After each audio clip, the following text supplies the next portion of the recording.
ketika Rasulullah Shallallahu Alaihi Wasallam memberikan sebuah nasihat yang diminta oleh seseorang dengan jawaban yang selalu sama, berarti nasihat ini sangat penting sekali.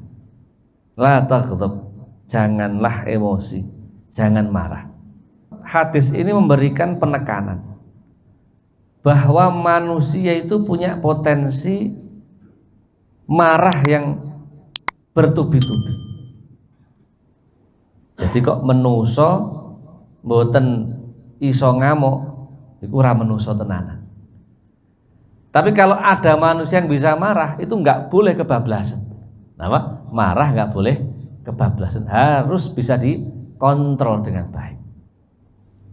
Berarti pelajaran pertama dari hadis yang sangat singkat, anak-anak TK saja hafal, la taghdab falakal jannah itu. Berarti kita diminta untuk menjadi manusia yang mampu untuk mengendalikan emosi kita dalam semua suasana.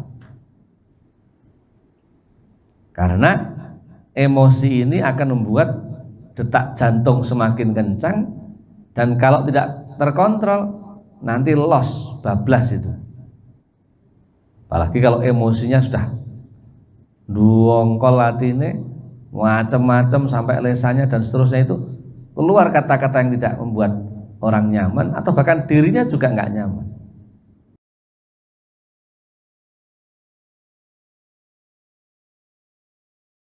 Assalamualaikum warahmatullahi wabarakatuh. Ala kulli niyatin sholihah wa ala ma nawaw bihi salafuna sholihun, ajarakumullah. Al-Fatihah. A'udzu billahi minasyaitonir rajim. Bismillahirrahmanirrahim. Alhamdulillahi rabbil alamin arrahmanir rahim maliki yaumiddin. Iyyaka na'budu wa iyyaka nasta'in. Ihdinas siratal mustaqim, siratal ladzina an'amta 'alaihim ghairil maghdubi 'alaihim waladdallin. Rabbighfirli wa liwalidayya wa li jami'il muslimina amin. Alhamdulillahi rabbil alamin ilahil ma'bud. Wassalatu wassalamu ala sirri ainil wujud wa aslin nuri kulli mawjud, sayyidina wa habibina wa syafi'ina wa maulana Muhammadinil mahmud wa ala alihi wa sahbihi wa man tabi'ahum ila yaumil mau'ud, amma ba'd. Yang saya hormati pimpinan KPP Madya Bapak Hutomo Budi. Tahu? Alhamdulillah. Yang saya hormati Ketua Rohis yang baru Pak ini ya, Bapak Ustadz Arif Dwi Hartanto, Pak Arif, dan saksi kajian Mas Muhammad Agus Syarif Akbar, serta Bapak Ibu para pimpinan dan seluruh keluarga besar KPP Madya, jamaah sholat asar yang dimuliakan Allah Subhanahu wa Ta'ala. Alhamdulillah, pada kesempatan sore hari ini Allah Subhanahu wa Ta'ala masih memberikan nikmat kepada kita, nikmat sehat walafiat, nikmat panjang umur fi taatillah, nikmat istiqomah untuk tetap melaksanakan sholat secara berjamaah. Mudah-mudahan semua nikmat ini menjadi bekal kita besok kelak menjadi ahli surga, amin Allahumma. Bapak Ibu hadirin hadirat rahimakumullah, ini perkenalan karena banyak yang baru, yang baru bareng-bareng dengan saya Muhammad Rizza Hamami, sehari-hari sama seperti Bapak Ibu sekalian jadi abdi negara di UIN Wali Songo Semarang atau Universitas Islam Negeri Wali Songo Semarang di Fakultas Ilmu Tarbiyah dan Ilmu Keguruan. Saya kebetulan diamanati di Ketua Prodi S2 atau Magister Manajemen Pendidikan Islam. Selain itu ketitipan untuk ngabdi bersama para santri. Saya ada pondok pesantren namanya Pondok Pesantren Al-Muhajirin, pondok pesantren untuk para mahasiswa dan mahasiswi yang sedang menyelesaikan studi S1 dan juga mondok untuk menyelesaikan hafalan Al-Qur'annya, juga ada yang tahsin Al-Quran. Jadi nanti kalau pas hari Kamis Mas ya, hari Kamis Ahad ke berapa? Saya tuh pertama ya. Nah, pertama sarang-sarang di tempat ini, mudah-mudahan jadi sedulur dunia akhirat, amin Allahumma amin. Kita melanjutkan hadis yang ada di bab tawakal sampai hadis yang ke-25. Bismillahirrahmanirrahim. Qala rahimahullahu ta'ala wa nafa'ana bihi wa bi ulumihi fid dharain amin. Wa an Abi Hurairah radhiyallahu anhu anna rajulan qala lin Nabi sallallahu alaihi wasallam ausini. Hadis dari Abu Hurairah, ini sahabatnya Rasul yang masih dikenal muda dan riwayat hadisnya sangat banyak sekali.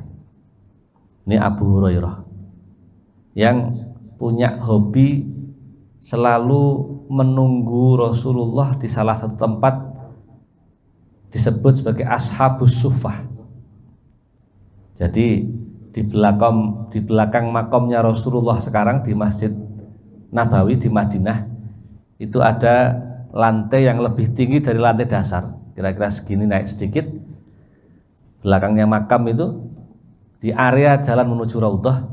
Kalau bapak-bapak pas ke sana ketemu tempat yang agak tinggi, itulah tempat di mana para sahabatnya Rasulullah itu, para muhaddisin, orang-orang meriwayatkan hadis itu mencatat apa yang dilihat dari Rasulullah, mencatat apa yang dikatakan oleh Rasulullah, termasuk keputusan Rasulullah. Nah, di antara orang yang sering di situ adalah Abu Hurairah. Maka riwayat hadisnya sangat banyak sekali. Tempat namanya Ashabus Suffah, itu di antara tempat-tempat mustajabah kalau kita berdoa kepada Allah Subhanahu wa ta'ala di dalam Masjid Nabawi. Nah, datang seorang laki-laki datang kepada Rasulullah Sallallahu Alaihi Wasallam, kemudian berkata, "Ausini, wahai Rasulullah, nasihatilah saya." Ini tiba-tiba orang laki-laki mendatangi Rasulullah, kemudian ausini, wahai Rasul, saya berikan nasihat, nasihatilah saya. Spontan Rasulullah menjawab, qala la taghdab, janganlah kamu marah. Dan perkataan Rasulullah la taghdab ini faraddada miraran, diulang berkali-kali. Ya. Kemudian laki-laki tadi juga minta nasihat lagi, ausini ya Rasulullah. Faraddada miraran, diulang-ulang permohonan nasihatnya. Terus Nabi menjawab, la taghdab, janganlah kamu marah. Rawahul Bukhari, diriwayatkan oleh Imam Bukhari. Berarti ini hadis sahih. Bapak Ibu hadirin hadirat yang dimuliakan Allah Subhanahu wa taala. Ketika Rasulullah Shallallahu alaihi wasallam memberikan sebuah nasihat yang diminta oleh seseorang dengan jawaban yang selalu sama, berarti nasihat ini sangat penting sekali. La taghdab, janganlah emosi, jangan marah. Orang itu kalau sudah marah, ya, itu sudah tidak terkontrol. Ada pekerjaan tidak selesai, ada target yang tidak bisa ditempuh, ada urusan dengan WP misalnya yang membuat suasana perkantoran itu tidak nyaman, maka terkadang satu dan lain pihak itu muncul gesekan-gesekan yang bermula dari kesalahpahaman yang berawal dari emosi yang dimiliki seseorang. Yang pertama, hadis ini memberikan penekanan bahwa manusia itu punya potensi marah yang bertubi-tubi. Jadi kok menuso mboten iso ngamuk, iku ora menuso tenanan. Tapi kalau ada manusia yang bisa marah, itu nggak boleh kebablasan. Nama marah nggak boleh kebablasan, harus bisa dikontrol dengan baik. Berarti pelajaran pertama dari hadis yang sangat singkat, anak-anak TK saja hafal, la taghdab falakal jannah itu. Berarti kita diminta untuk menjadi manusia yang mampu untuk mengendalikan emosi kita dalam semua suasana. Karena emosi ini akan membuat detak jantung semakin kencang, dan kalau tidak terkontrol nanti loss, bablas itu. Apalagi kalau emosinya sudah duongkol atine, macam-macam sampai lesanya dan seterusnya, itu keluar kata-kata yang tidak membuat orang nyaman atau bahkan dirinya juga nggak nyaman. Maka Bapak Ibu rahimakumullah, di antara ajaran Islam yang membuat suasana hati itu tidak gampang emosi, dalam Al-Quran disebutkan, ala bidzikrillahi tatma'innul qulub. Ingatlah, dengan engkau berzikir, ingat kepada Allah Subhanahu wa taala, tatma'innul qulub, hati akan menjadi tenang. Tenangnya hati dengan zikir kepada Allah itulah diantara dari pengendali emosi. Jadi kok jenengan dah emosi, astagfirullahaladzim, pasti berhenti itu emosinya. Kok begitu emosi ingat la ilaha illallah Muhammadur Rasulullah, emosi hilang. Kok emosinya berlanjut terus gak selesai, pegang tasbih hasbunallah wa ni'mal wakil, ni'mal maula wa ni'man nasir. Kita difitnah orang, udah gak usah dibalas, hasbunallah wa ni'mal wakil, ni'mal maula wa ni'man nasir. Sekali emosi langsung cari air wudhu, kita wudhu, wajahnya jadi adem, seluruh anggota tubuh yang dibasuh dengan air insya Allah ikut jadi adem. Saya pernah ditelepon salah satu teman itu, menelpon marah-marah, telepon marah-marah, marahnya sama suaminya, yang kena marah malah saya. Ini putri Pak, cewek itu, telepon saya marah-marah. Ada apa Mbak? Gini. Udah, saya itu bukan suamimu, nggak boleh cerita macam-macam ke saya. Wudhu dulu, wudhu. HP disalahke. Wudhu, istighfar. Kalau kepengen telepon lagi. Tapi nggak boleh ngomongkan aibnya suami kepada saya. Sudah, Kang, beberapa menit telepon lagi. Sudah beda nadanya. Nah, kita seperti zaman yang kita hadapi ini, zaman yang Masya Allah,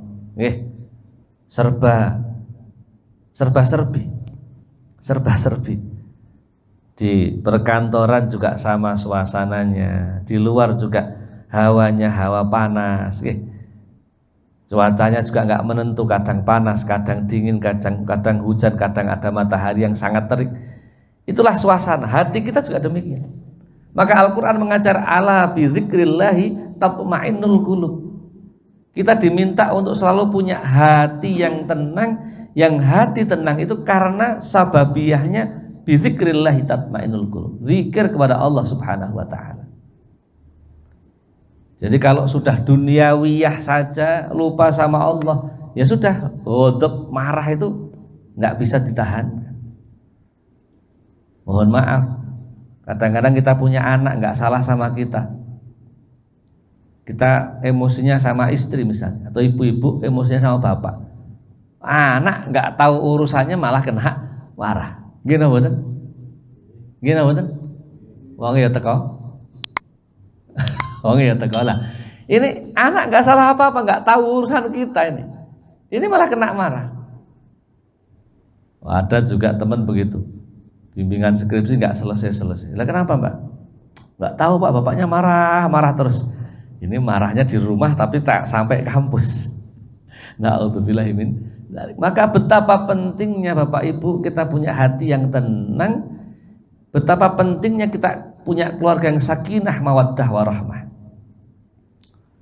Kalau kita punya keluarga yang sakinah mawaddah warahmah, jauh-jauh kerja dari Pekalongan naik HIS bareng-bareng sampai sini, kok di rumahnya itu udah siap semuanya Pak ya, ada nasi, ada teh, ada kopi, kamis-kamis begini yang puasa tadi sebelum subuh udah disiapin makan sahurnya, pulang-pulang udah disiapin buka puasanya. Itu di kantornya seneng Pak, walaupun ngaji ngantuk-ngantuk dikit tidak apa-apa itu. Karena Pak, keluarganya sakinah. Keluarga yang sakinah, nanti di kantor juga sakinah, kaki, tangan, mata, telinga, anggota tubuh kita itu dipakai untuk ibadah enteng, luar biasa. Enteng. Zuhur jamaah berangkat. Dulu zaman belum ada masjid Pak, ini bapak-bapak jalan kaki ke Johar ya, masih ingat ya? Dulu ke Johar jalan kaki. Kalau saya ngaji nunggu sampai jamaahnya ada, dulu masih di kantor sana ngajinya. Tasik jamaah Pak Ustadz, sekarang udah enak, udah punya masjid sendiri. Enteng, semua anggota tubuh ini kan enteng. Nah, di antara yang kita bisa membuat enteng termasuk kita bisa paham malam hari kita itu menjadi ahli tahajud, menjadi ahli qiyamul lail. Itu karena hati kita sering zikir kepada Allah Subhanahu wa taala. Maka di dalam kitab Risalah Al-Jami'ah disebutkan, yuhsyarun nas fi sa'idin wahid fayunadi munadin ainal ladzina kanat tatajafa fi junubihim 'anil mawdaji fayaqumuna wa hum qalil fayadkhulunal jannata bighairi hisab. Rasulullah sallallahu alaihi wasallam pernah suatu ketika menceritakan bahwa besok di akhirat itu manusia akan dikumpulkan dalam suatu lapangan. Jadi seluruh umatnya Rasulullah dikumpulkan di lapangan, kemudian dipanggil, wahai umatnya Rasulullah, di manakah orang-orang yang ikut kanjeng Nabi di malam hari itu mengangkat lambungnya dari tempat tidurnya? Artinya, di mana orang-orang yang malam hari itu bangun untuk tahajud. Kemudian orang-orang yang bangun tengah malam itu ngacung Pak. Jumlahnya orang yang ngacung ini sangat qalil, sedikit sekali. Nah, orang-orang yang ngacung jumlahnya sedikit itu langsung diperintahkan yadkhulunal jannah bighairi hisab, masuk surga tanpa hisab. Nah, pertanyaannya, apakah kita itu besok bisa menjadi orang yang dipanggil angkat tangan atau tidak? Kalau dijawab itu kepengen jadi yang begitu atau pengen jadi yang ngorokan malam-malam? Kepengen jadi yang sedikit tadi. Pak, sebelum subuh saya sudah berangkat dari rumah, orang urusan. Pak, saya isya itu baru sampai rumah, salah yang mbok laju. Salah yang mbok laju. Kalau semuanya jami'ul jawarih, seluruh anggota tubuh kita sudah kita isi dengan la ilaha illallah Muhammadur Rasulullah, kita isi dengan zikir-zikir kalimah thayyibah, semua anggota tubuh kita akan terlindungi. Jadi kalau syahadatnya sudah ditancapkan di dalam hati, zikir la ilaha illallah Muhammadur Rasulullah sudah terpatri di dalam hati, ini tangannya ikut la ilaha illallah. Disuruh korupsi tidak mau, disuruh main-main sama pihak-pihak yang terkait yang bisa kita memperkaya diri kita tidak mau, karena takut dengan hukum, takut dengan KPK, takut keluarga kita besok kalau bapaknya seperti itu, ibunya seperti itu, kalau kita ada urusan sampai masuk TV, masuk koran itu seperti apa anak kita. Lah ikut la ilaha illallah tangan. Kakinya juga begitu, ikut la ilaha illallah, diajak maksiat gak mau. Telinganya juga tidak telinga yang gampang gosip, gampang dengerin hal-hal yang tidak bermanfaat, apalagi dosa. Matanya juga gak ikut-ikutan hal-hal yang dosa. Tetapi kalau anggota tubuh yang hatinya sudah terisi dengan la ilaha illallah, hatinya itu kakinya enteng untuk ibadah, matanya ini bisa terbuka tengah malam walaupun capeknya luar biasa. Nggak ada nikmatnya dalam hidup itu kalau sehari nggak bangun tahajud. Nggak ada nikmatnya sehari kita itu ninggalin jamaah, ninggalin sholat duha. Karena seluruh anggota tubuh ini sudah dikasih sinyal, ayo kita takwa ya, yuk kita ibadah ya, yuk kita jangan sampai lalaikan Allah ya. Karena hati manusia dinamakan hati karena punya potensi untuk berubah-ubah. Hari ini A, hari ini B, hari ini kerja di Semarang, besok kerja di Papua, besok di Bandung, besok di Kalimantan, terus itu. Tapi kalau ada ridhonya hati dimanapun panjenengan kerja, itu alhamdulillah masih hidup, masih sehat. Berarti catatan di Lauhil Mahfuz itu hari ini panjenengan di KPP Madya. Ini takdirnya Gusti Allah. Kalau takdir kehidupan sudah dilembar dengan kalimat la ilaha illallah, kalimat zikir, maka kita nggak akan emosi. Mosok saya kok di sini? Enggak. Karena ridhonya muncul, dia berpikir Allah masih sayang kepada saya. Alhamdulillah. Nah itulah Bapak Ibu hadirin hadirat rahimakumullah. Kalau Kanjeng Nabi yang bercerita jumlah orang yang bangun malam itu sedikit, berarti kalau bisa kita menjadi orang yang sedikit itu, yang besok dipanggil kita bisa ngangkat tangan dan kita ikut perintahnya Rasulullah masuk surga tanpa adanya hisab. Coba kalau kita angen-angen, sholat malam itu berapa lama sih? Kira-kira berapa lama Pak? Kalau sholat 2 rakaat itu pantasnya pinten jam? Jam apa menit? Menit ya? Oke. Dengan jumlah tidurnya itu banyak mana? Banyak tidurnya. Oke. Yang laju-laju itu di mobil film sakit. Kadang-kadang malah gak turun sekelan HP. Oke. Ini setan gempeng ini kadang-kadang mengantarkan kita itu lali zikir. Oke. Lali macem-macem. Tapi kalau kita sudah enteng, udah ini diselehke atau HP dipegang, masya Allah, langsung Quran yang dilihat, langsung zikir, langsung baca hadis dan macam-macam. Nah inilah gambaran bagaimana kita itu bisa membuat iman diri kita dalam definisi yang sangat operasional. Jadi kalau iman itu definisinya qaulun bil lisan. Lisan kita bahasai dengan zikir, dengan kalimat-kalimat apa la ilaha illallah Muhammadur Rasulullah, kemudian tasdiqun bil qalb. Lisan yang sudah basah dengan kalimat zikir tadi itu tasdiqun bil qalb, ditempelkan kebenarannya, ditempelkan keaslian originalitasnya di dalam hati. Kemudian wa amalun bil jawarih, diamalkan dengan seluruh anggota tubuh. Dengan kata lain, kalau kita mau tidur membaca doa bismika Allahumma ahya wa bismika ahmud, bismika amut, itu doa kita pasrah kepada Allah. Ya Allah, saya hidup itu karena kamu, dan seandainya ketika saya tidur ini saya mati, itu karena kamu. Itu doa yang pasrah. Doa yang pasrah.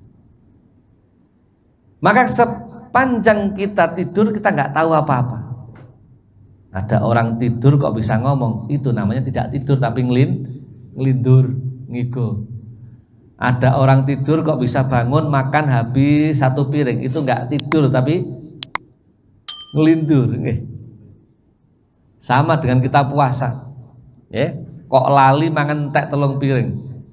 Nak lali pancen rapo porak batal pos, nak jarak sak puluhane lali 30 punjul niku jarak. Nah, itu nggak bisa itu. Nah, inilah Bapak Ibu rahimakumullah, mata kita yang membuat kita itu seneng turune, seneng turune daripada melek. Itu berarti memang tidak termasuk golongan yang sedikit tadi itu. Bahkan Imam Ghazali, Hujjatul Islam Imam Ghazali itu menjelaskan berpesan, ketahuilah sesungguhnya sehari semalam itu ada 24 jam. Betul Pak? Betul ya? Berapa? 24 jam. Kata Imam Ghazali, janganlah tidur lebih dari 8 jam. Jadi Imam Ghazali itu melarang umat Kanjeng Nabi tidur lebih dari 8 jam. Sebab apa? Kata beliau, jika tidurmu sampai 60 tahun, berarti waktumu yang terbuang untuk tidur saja itu sebanyak sepertiga. Berarti 20 tahun kita itu tidur. Itu kalau 8 jam. Kalau pas woyoh poso ya, bar subuhan 12 sampai zuhur, bar zuhur sholat turu meneh sampai maghrib. Wah, ini artinya apa?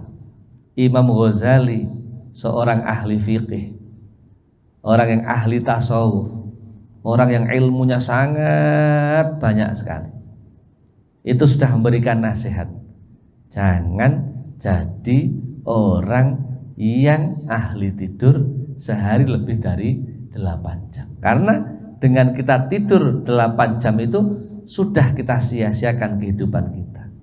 Bayangkan kalau di sisa waktu itu kita gunakan ada untuk Allah di tengah malam. Jadi setiap tengah malam tuh Gusti Allah ngenteni Pak, di wong KPP iki kok dorak tangi. Ditunggu sama Allah kita itu, ditunggu sama Allah. Diabsenin, oh belum bangun ya nggak apa-apa, terus sampai tua kok nggak bangun ya nggak apa-apa, sudah memang nggak ahli sholat malam.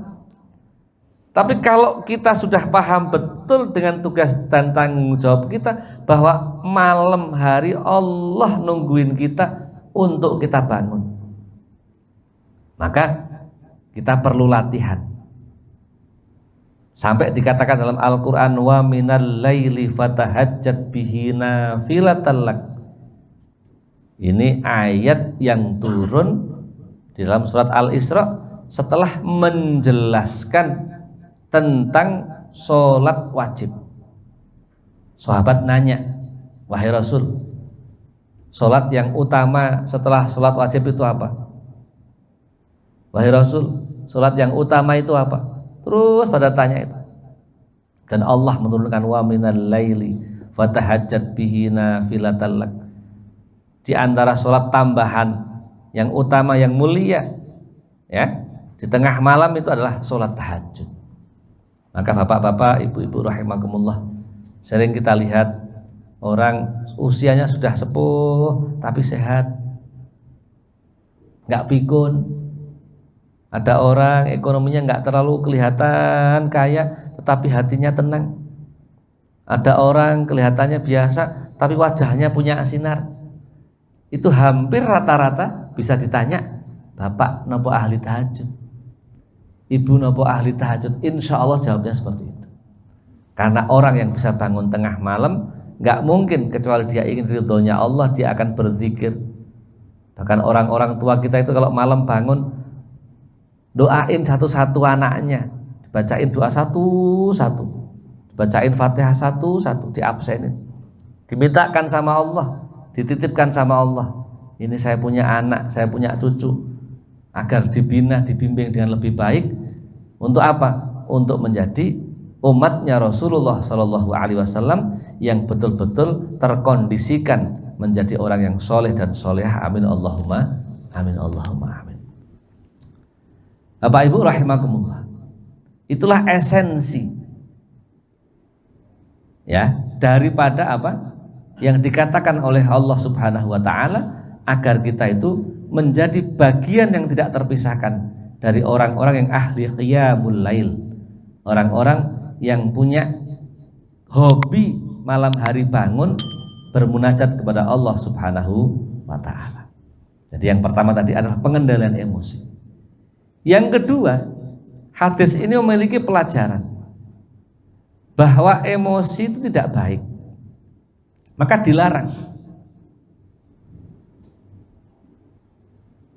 Larangannya Rasulullah dalam hal manusia tidak boleh marah. Ya, selain tadi faktor stabilitas jantung, kemudian lebih didominasi oleh nafsu hayawaniyah, oleh nafsu syaitoniyah manusia, tetapi pas marah itu kayak kewan. Manusia pas marah itu kayak setan. Atau bahkan mohon maaf sekali, bagi orang-orang yang lisannya tidak biasa berzikir, atau lisannya punya kebiasaan mengucapkan nama-nama binatang berkaki 4 itu, ketika emosi yang keluar tuh nama-nama binatang semua, Pak. Ya, untung kalau yang ahli masjid ini, ahli ngaji, misalnya emosi itu astagfirullah, astagfirullah, kebangetan sama itu. Tapi mohon maaf, kalau ini yang lisannya pembahasannya tidak dengan zikir itu, kebun binatang sak mangkang itu keluar semua, Pak, itu, Pak. Inna lillahi wa inna ilaihi raji'un. Maka bahaya untuk dirinya sendiri, termasuk bahaya kepada orang lain. Jadi kalau pas emosi nggak terkontrol tuh ngomongnya aneh-aneh. Nah, es diwudoni, diombeni, lagi sadar, ya Allah aku mau ngomong apa ya. Nah, direkam itu lucu. Lagi ada CCTV-nya diputar balik tuh, wah ya Allah kok lucu ya. Nah, inilah betapa bahayanya emosi untuk diri sendiri maupun untuk orang lain. Nah, karena itu bahaya, maka ada potensi orang itu mendapatkan bala atau mendapatkan peringatan, mendapatkan ujian. Hadis berikutnya dijelaskan, wa an Abi Hurairah radhiyallahu anhu. Dari Abu Hurairah radhiyallahu anhu qala, ia berkata, qala Rasulullah sallallahu alaihi wasallam, telah bersabda baginda Rasulullah sallallahu alaihi wasallam, ma yazalul bala'u bil mu'mini wal mu'minati fi nafsihi wa waladihi wa malihi hatta yalqallaha ta'ala wa ma alaihi khati'atun. Rawahu Tirmidzi wa qala haditsun hasanun sahihun. Rasulullah sallallahu alaihi wasallam bersabda, orang mukmin, mudah-mudahan kita tergolong orang mukmin, amin Allahumma amin. Orang mukmin, baik laki-laki maupun perempuan, senantiasa mendapatkan cobaan baik dalam dirinya, anaknya maupun hartanya, sehingga ia menghadap Allah Ta'ala tanpa membawa dosa. Bapak Ibu yang saya hormati, hadis ini menjadi tamparan keras bagi kita semua. Sudah diperingatkan Kanjeng Nabi. Ada orang yang mukmin, ia iman kepada Allah, iman kepada Rasulullah, iman pada kitab-kitab Allah, iman kepada malaikat, iman kepada hari akhir, iman kepada qada dan qadar. Tapi tidak ada jaminan orang yang beriman ini kemudian hidupnya itu nikmat terus. Apa? Nikmat terus. Kalau sudah Rasulullah yang bilang bahwa orang yang beriman itu ada potensi mendapatkan al-bala, ujian. Ya. Yang diuji siapa? Fi nafsihi, orang yang mukmin itu. Tidak dia saja, wa waladihi, saanai. Kalau orang ini dapat bala sama anaknya, bojone mesti melu bingung. Keluarga berarti. Tidak hanya itu, wa malihi, satu juga yang hartanya. Jadi orang yang beriman, keluarganya dan hartanya. Masya Allah. Nah, ujian terhadap diri sendiri orang yang beriman termasuk seanaknya, sehartanya yang dicari-cari, yang disimpan, yang didepositokan, yang sudah digambarkan kepengen jadi rumah, kepengen jadi mobil bagus, kepengen beli villa, kepengen untuk macam-macam itu. Kok Allah ngasih bala, Pak. Nyimpen uang belum sampai dibawa ke belum sampai dibawa ke bank sudah kena tsunami. Ya. Beli mobil bagus bersama anak, bersama istrinya, kecelakaan di tol. Orangnya hidup sakit, kakinya patah, jadi tidak normal. Beli rumah baru, dilalah rumahnya tidak berkah, kemalingan terus. Punya istri cantik, ternyata kelakuannya tidak secantik wajahnya. Na'udzubillahi min dzalik. Punya anak yang diharapkan jadi anak soleh dan soleh, bandele, masya Allah. Dapat pekerjaan, punya jabatan, ternyata bermasalah. Urusan sama inspektorat, urusan sama BPK, urusan sama pengacara, kejaksaan, dengan KPK, waduh, urusan sama politik, repot lagi itu. Ini berarti kita nggak boleh bergeser dari apa yang dikatakan Rasulullah. Kalau kita sudah pegang Islam, jadi ahli masjid, jadi ahli pengajian, tapi kok Allah masih ngasih bala, jangan kaget.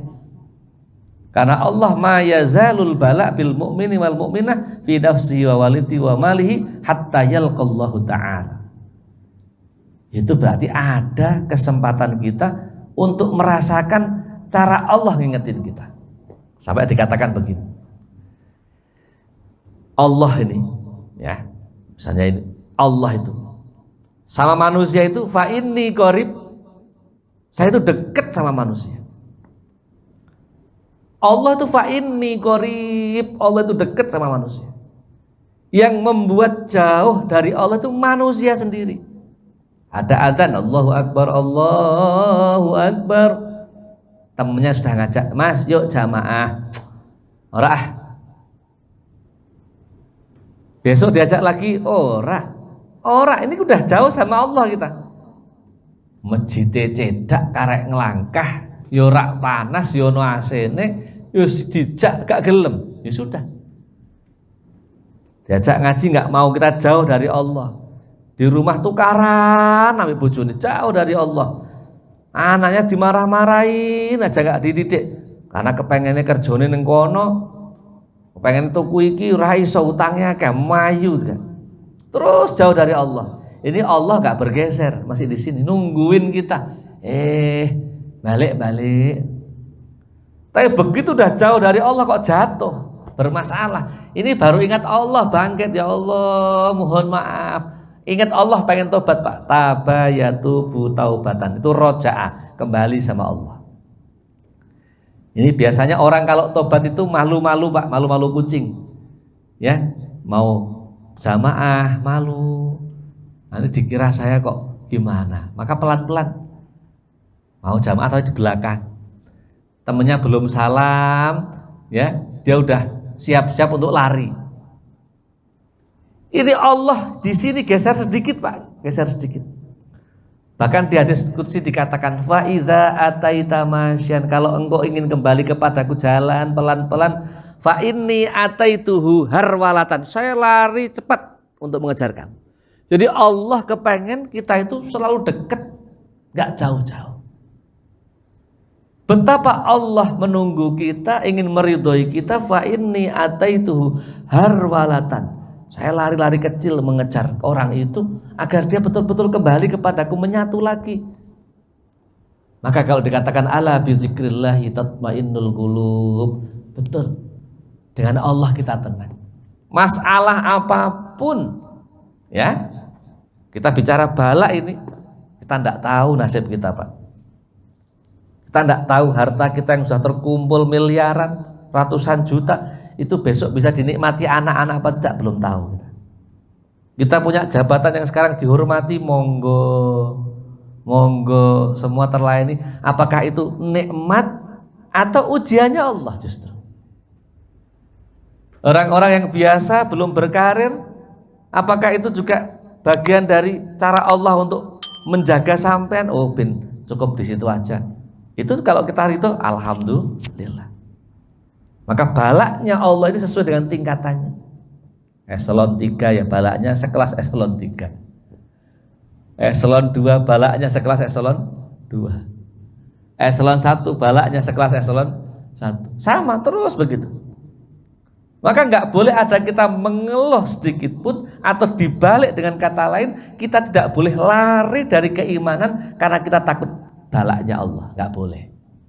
Wes pokoknya ana urid wa anta turid wallahu fa'alul lima yurid. Semuanya sudah kendalinya Allah. Hari ini panjenengan bisa ngaji di tempat ini, termasuk saya. Alhamdulillah sampai sini. Itu adalah sudah catatannya Allah. Hari ini tanggal 7 Mei sampai jam sekarang kita diciptakan masih punya nyawa, masih punya keistiqomahan untuk suka ilmunya Allah, masih kepengen dengarkan hadis-hadisnya Rasulullah Sallallahu Alaihi Wasallam. Nah itu adalah bagian dari cara Allah untuk mengulang kembali ingatan kita tentang nasihat-nasihatnya baginda Rasulullah Sallallahu Alaihi Wasallam. Jadi ini pelajaran kita untuk semakin hati-hati. Ini pelajaran oleh Rasulullah Sallallahu Alaihi Wasallam agar kita untuk semakin berpegang pada keimanan kita. Kok seandainya ada ujian di tengah jalan, ya, di hadis lain Kanjeng Nabi mengatakan, jadi kalau orang itu dapat ujian, bahkan ujiannya itu berat sekali, bisa dimaknai dua. Yang pertama, itu cara Allah Subhanahu wa ta'ala mengampuni dosa kita. Ada orang kok sakit gak sembuh-sembuh, itu Allah ingetin, itu sakitmu itu menggugurkan dosa-dosamu, dosa yang kau perbuat sendiri, dosa yang kau perbuat untuk orang lain, dan seterusnya. Yang kedua, Allah memberikan bala itu karena Allah ingin mengangkat derajat panjenengan. Sampai orang baik difitnah orang, sampai orang soleh difitnah orang menjadi orang yang tidak baik, sampai sabar dan sampai ridho. Ya Allah kula ridho Gusti, mboten napa-napa. Saya ditinggal orang, saya ditipu orang, saya difitnah orang, bahkan orang kepercayaan di samping kiri kanan kita, enggak apa-apa. Yang penting Allah enggak ninggalin kita.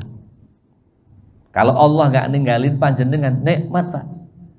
Kalau Kanjeng Nabi enggak ninggalin sampean, nikmat. Ditinggal orang enggak apa-apa. Karena orang banyak kepentingan, apalagi orangnya enggak soleh.